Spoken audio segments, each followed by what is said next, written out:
Bonjour, c'est Cryptoly, j'espère que vous allez bien aujourd'hui, malgré le fait que, oui, on est du vert, mais on est aussi du rouge. Je vais vous expliquer pourquoi on a un retracement actuellement au niveau de BTC. Vous allez voir que c'est lié principalement à la macroéconomie. En tout cas, on a des très bonnes nouvelles, on va passer en revue tout ça ensemble. Pour ceux qui ne me connaissent pas, je suis entrepreneur, investisseur et trader crypto. Et on va passer en revue tout de suite les nouvelles. Mais avant, je vous rappelle que vous avez la possibilité d'avoir gratuitement ce guide de 24 pages dans lequel vous avez les différents profils psychologiques, les forces, les faiblesses, des exemples de portefeuille crypto pour chacun des profils. Et pour l'avoir, il faut remplir un questionnaire de profil psychologique pour savoir justement quel est votre profil psychologique pour pouvoir investir. Parce que c'est le principe même, c'est que si jamais vous êtes tout simplement conservateur, vous n'allez pas avoir de même coin. Et c'est pareil, si vous êtes spéculateur, à ce moment-là, vous n'allez pas avoir forcément de Bitcoin. Donc c'est toujours important de savoir comment on est structuré. C'est gratuit, c'est en commentaire en description. Et on commence tout de suite les nouvelles avec l'ETF Spot Ethereum. Et oui, il arrive très vite, semaine prochaine a priori. On va voir ça ensemble, il va avoir un gros impact. Oui, c'est sûr et certain, ça a été statué.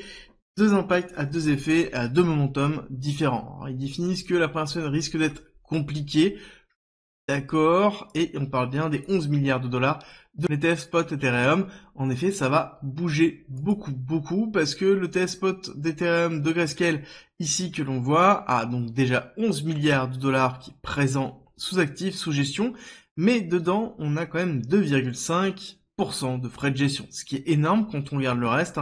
0,25 c'est Grayscale et 0,19 on va avoir Franklin, d'accord? Donc on a vraiment un écart qui est très faible sur les autres, mais sur Grayscale on a un écart qui est vraiment énorme. Donc forcément on va avoir ici un passage qui va se faire de ceux qui veulent conserver leurs Ethereum dans les ETF en transférant tout simplement, en vendant leur Grayscale et en allant acheter potentiellement quelque chose d'autre dans les autres acteurs, mais aussi on va avoir une partie des investisseurs qui avaient justement investi dans Grayscale et qui sont bloqués depuis plusieurs années et justement qui souhaitent sortir.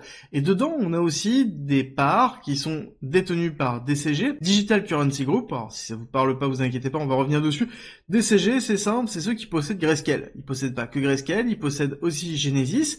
Genesis, c'est une société qui a fait défaut de paiement en 2022 suite à la crise de Terra Luna, suite aux différentes crises qu'on a pu avoir au sein de l'écosystème crypto.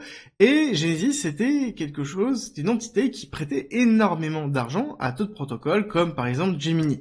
Et actuellement, Genesis est en train de rembourser les dettes de ce qu'ils n'ont pas pu régler. Et donc, ici, nous avons Gemini qui risque de vendre une partie de ses positions en Grayscale Ethereum Trust, ici, pour pouvoir rembourser une partie de leur dette. C'est sûr et certain que ça va être d'autres acteurs qui vont faire la même chose, donc on aura forcément une pression baissière court terme, et certainement après une pression haussière qui se fera.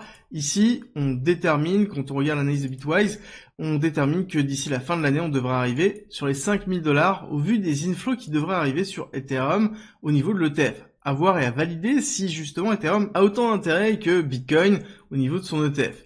Dans les autres nouvelles, nous avons Starkware. Donc Starkware, c'est la société qui s'occupe de Starknet. Si vous connaissez pas, c'est une layer 2 d'Ethereum. Donc c'est un protocole qui s'est fait connaître énormément parce que ils incluent une nouvelle technologie qui s'appelle le ZK Proof pour pouvoir valider les transactions. C'est quelque chose qui est excessivement rapide, scalable, avec beaucoup de fonctionnalités positives. Si ça vous intéresse, j'ai fait une vidéo dessus au niveau de la chaîne. Vous cherchez tout simplement Starknet, vous allez tomber dessus. Et là, actuellement, ils viennent de faire le premier test positif de l'utilisation pour la première fois du Zero Knowledge Proof directement au sein de Bitcoin. Donc ça, c'est plutôt positif. Ça veut dire qu'ils sont capables de pouvoir potentiellement utiliser leur technologie sur Bitcoin. Ça veut dire aussi que potentiellement Starkware pourrait proposer une évolution en ayant une autre blockchain, Layer 2, cette fois-ci sur Bitcoin. On est encore très loin, il y a plein d'éléments qui sont à statuer, mais c'est un engouement que l'on retrouve beaucoup en ce moment. C'est vrai qu'il y a beaucoup de liquidités qui se déversent dans Bitcoin, on parle beaucoup de Bitcoin pour Bitcoin, et forcément, toute la partie technologique qui est autour d'Ethereum est un peu en dessous. C'est quelque chose qu'on a déjà vu plusieurs fois, c'est que Ethereum est en sous-performance de Bitcoin. Mais en l'occurrence, le fait de voir beaucoup de travail autour de Bitcoin, c'est intéressant, parce que c'est quelque chose qu'on n'avait pas vu depuis relativement longtemps, et justement, c'est quelque chose que l'on avait énormément en début du cycle précédent, et c'est quelque chose qu'on retrouve maintenant, ce qui est plutôt positif sur le long terme. Petit message d'ailleurs dans les nouvelles de Vitalik Buterin qui nous rappelle que on ne peut pas voter pour un politicien parce qu'il est simplement pro-crypto, et c'est quelque chose que je répète aussi, c'est qu'on fait attention aux promesses. Et oui, et quelle est l'image qui nous montre ici? Bah, tout simplement, c'est Vladimir Poutine ici, et c'est Vitalik qui se trouve ici en 2018. Et oui, c'est vrai que, en effet, les promesses restent des promesses, et les actions, bah, tout simplement, ça peut évoluer. C'est pas parce qu'on est pro-crypto à un moment donné qu'on ne peut pas changer de fusil d'épaule 2 ans après, 1 an après, 6 mois après, ou pourquoi pas 3 ans après. Donc on fait toujours attention de ce côté-là à avoir la représentation et l'alignement et faire attention entre les promesses politiques et les réalités économiques que l'on doit avoir. Dans tous les cas, ce qui est sûr et certain, c'est que peu importe le candidat, il est impératif que la réglementation aux USA se fasse et qu'on ait un cadre de régulation qui soit strict, statué et dans lequel les sociétés crypto puissent évoluer et dans lequel on n'ait peut-être pas de harcèlement de la SEC comme nous avons actuellement. Et ça, pour l'écosystème crypto, ça va être vraiment important. Au niveau des nouvelles, aujourd'hui, nous avons pas grand-chose qui vont tomber. Hein. Clairement, on a l'indice manufacturier de la Fed via DeFi. On peut avoir un petit peu de mouvement, mais je pense que ça va être relativement flat de ce côté-là. Le Nasdaq est en train de corriger. Correction qui est tout à fait logique en même temps, parce que nous avons ici un Nvidia qui est aussi en train de corriger, et c'est corrélé forcément, on le sait très bien, donc on a une respiration, et en même temps c'est logique, hein. Regardez-moi cette accélération qu'on a eue, alors qu'on était en pleine crise, et donc forcément on a une forme de respiration, et on sait très bien que c'est le discours de Jérôme Powell qui entraîne justement aussi cette corrélation, cette baisse qu'on est en train d'avoir, parce que tout simplement on sait qu'on va avoir certainement un pivot dans les mois qui arrivent, septembre, octobre de la Fed, donc ça veut dire que la Fed va baisser ses taux directeurs. Et ça forcément, c'est en train de jouer beaucoup sur le marché traditionnel, et c'est quelque chose que l'on ressent aussi sur BTC, bien moins que d'habitude, et ça c'est vraiment important, on va l'expliquer. Déjà, pourquoi moins que d'habitude? Parce que là, le Nasdaq a quand même pris une bonne claque, hein, si on regarde ici l'ouverture jusqu'à la fermeture, on a pris moins 3%, et quand c'est comme ça, normalement, le BTC, quand on est bien corrélé, c'est beaucoup plus que moins 3%. Là, on a fait moins 3%, donc on est à peu près identique. Et c'est ça qui est très intéressant, c'est que justement, on aurait dû faire quasiment 6-9% de chute si on est dans une corrélation classique. Et ça fait déjà depuis un certain temps où on note que Bitcoin est décorrélé justement au marché traditionnel. En tout cas, à diminuer sa corrélation entre les deux. Et c'est plutôt positif, ça veut dire que même si on a une correction qui est relativement forte au niveau du Nasdaq, on aura une correction au niveau de Bitcoin, mais il ne sera pas aussi fort que ce que l'on a pu connaître par exemple en 2021, parce que c'est ce qui a entraîné de la chute de 2021. Pour rappel, ça a été, hop, ici, hein, ça a été très très fort. Novembre 2021, paf, paf, paf, 3 bougies énormes, et c'est des bougies que l'on retrouve sur le Nasdaq durant cette période-là.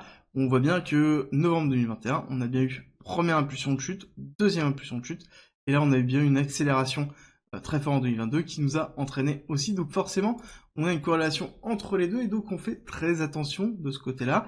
Mais en l'occurrence, on est plutôt bien placé, on est plutôt maintenant dans quelque chose où la corrélation est en train de diminuer, donc c'est plutôt positif sur le long terme, et ça sous-entend aussi que certainement si on a une très grosse correction sur le Nasdaq et le SP500, ce qui pourrait arriver, bien évidemment, à ce moment on pourra avoir quelque chose, en effet, qui pourrait être moins impactant pour nous.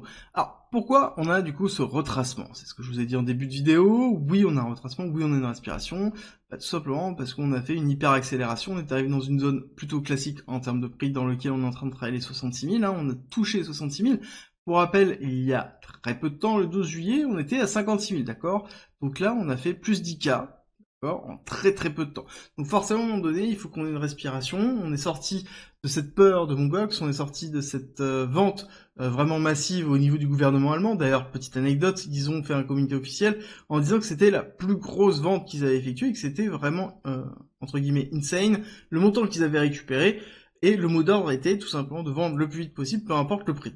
Quand même très intéressant. Plus vite possible, peu importe le prix. Alors que s'ils étaient allés sur des deals OTC, donc over the counter, c'est des deals qui sont entre les différentes personnes, bon, bah certainement ce serait mieux passé, et on garde ça en tête parce qu'on va aller voir justement les deals OTC, vous allez vite comprendre ce qui est en train de se passer en ce moment. Bref, sur Bitcoin, ici nous sommes tout simplement dans une phase de correction suite à l'hyperaccélération qu'on a. Je pense que ça va être assez rapide, hein, de base. On a ici potentiellement la mise en place d'une réaccumulation dans cette partie-là. Donc pour moi, on peut aller visiter assez rapidement les 63 000 pour repartir à la hausse et faire une rupture des 66. Et même dans cette fonction en se disant d'aller chercher plus bas, c'est même pas sûr qu'on aille chercher aussi bas. À savoir que il y a quelque chose à prendre en considération. On se dirige vers vendredi. Vous allez me dire, oui, c'est bien. Ok, on est jeudi, c'est normal que demain c'est vendredi.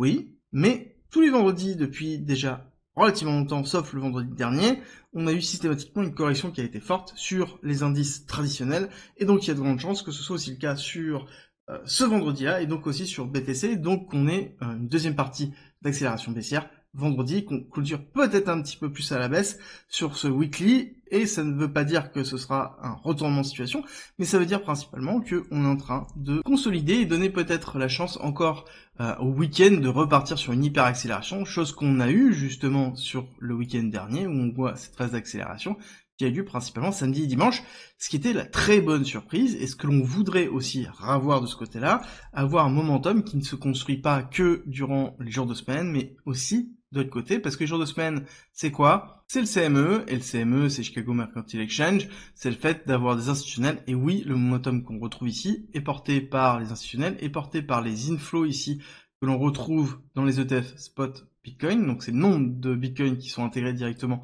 dans les ETF par les institutionnels, donc on a des achats qui sont effectués, donc de la liquidité qui est en train de retrouver.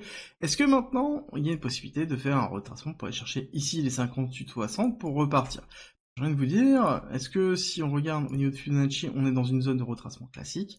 Oui, on est dans une zone de retracement classique et on peut aller chercher les 618 qui correspondent ici, pour l'instant en tout cas à l'état du marché, 58 400 sur le CME pour aller chercher justement le gap, donc qui est ici l'écart de marché qui est ici.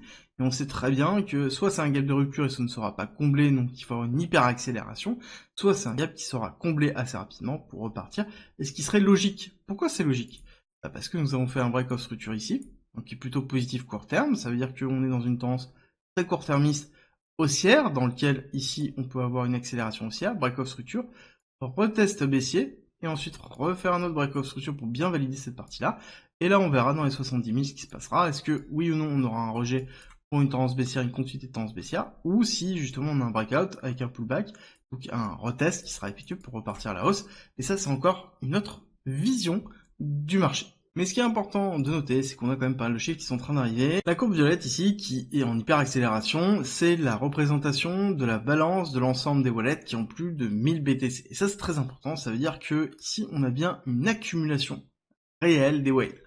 Encore, avoir un wallet à plus de 1000 BTC, c'est quand même énorme, et il y a assez peu de personnes qui l'ont, et on voit qu'on est passé de 400 000 à 1,8 million, 1,7 million ici. Donc c'est vraiment une hyper valorisation, et depuis quand, ici? Depuis le lancement des ETF spot Bitcoin. Très clairement, il y a vraiment une hyper accélération au niveau du nombre de BTC qui sont stockés par les whales.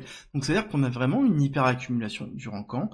Durant cette phase ici de fin d'accélération suite à l'ETF et ensuite de consolidation, on a bien un achat massif qui a lieu. Et ça, c'est quelque chose qui est plutôt cohérent. Et quand on regarde ici une autre vision qui est les anciennes whales versus les nouvelles, parce que c'est un peu l'idée, la représentation qu'on a, c'est est-ce que c'est les anciennes qui achètent ou est-ce que c'est les anciennes qui achètent plus des nouvelles qui sont en train d'arriver? Là, c'est simple, on voit bien que 2024, ici, à partir de janvier, on a bien des nouvelles whales qui arrivent, donc on a bien de nouveaux institutionnels, de nouveaux très gros portefeuilles qui sont en train d'arriver sur Bitcoin pour acheter du Bitcoin. Et ça, c'est quelque chose qui est difficilement quantifiable, autrement que on-chain, directement sur de l'analyse technique sur la blockchain. Et merci principalement à la blockchain pour pouvoir nous permettre de faire ça, parce que ça nous permet de voir en effet qu'on a bien une accumulation des whales qui a lieu. Je vous en avais déjà parlé dans une vidéo il y a quelques jours, et là on a encore une fois un nouvel élément de preuve qui nous montre que, en effet, on a bien des achats massifs qui ont lieu sur Bitcoin, par les whales.